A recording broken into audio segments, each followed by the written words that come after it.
Hi friends, వాణి వినోద్ వైబ్స్కి స్వాగతం. నేను మీ వాణి.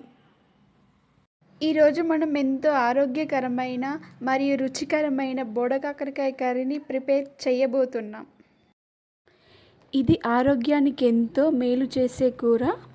ఇది మనకు కేవలం వర్షాకాలంలో మాత్రమే లభిస్తుంది.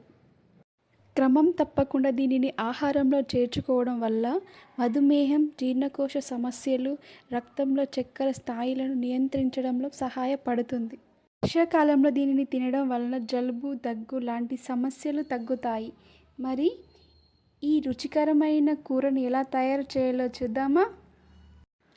ముందుగా బోడ కాకరకాయలను శుభ్రంగా కడిగి సన్నగా కట్ చేసుకోండి.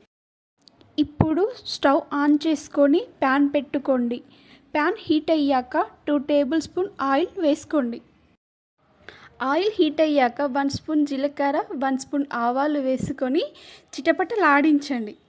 ఇప్పుడు ముందుగా కట్ చేసి పెట్టుకున్న 8 నుంచి 10 పచ్చిమిర్చిని, సన్నగా కట్ చేసి పెట్టుకున్న మీడియం సైజ్ ఆనియన్ని ఆయిల్లో వేపుకోండి. ఇక్కడ నేను కేవలం పచ్చిమిర్చినే కారం కోసం యూస్ చేస్తున్నాను.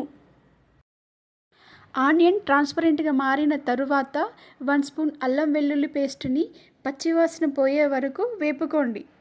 ఇప్పుడు మనం సన్నగా కట్ చేసుకున్న బోడకాకరకాయ ముక్కలను వేసుకొని బాగా ఉడికేంత వరకు మీడియం ఫ్లేమ్లో ఒక 5 నిమిషాలు వేపుకోండి. బోడకాకరకాయ ముక్కలు కొద్దిగా సాఫ్ట్గా మారిన తరువాత 1 స్పూన్ పసుపు వేసుకొని బాగా కలుపుకోండి.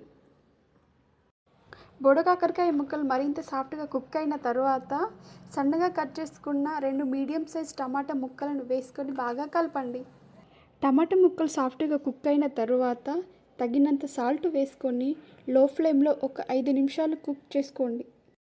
నేను ఇక్కడ బోడకాకరకాయ ఫ్లేవర్ ఎంజాయ్ చేయడానికి మసాలాలు వేటిని వాడడం లేదు.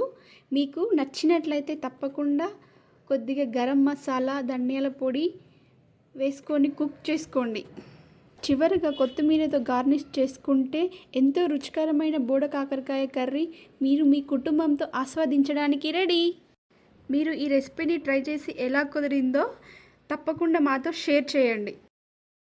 ఈ వీడియో మీకు నచ్చినట్లయితే తప్పకుండా లైక్, షేర్, కామెంట్, సబ్స్క్రైబ్.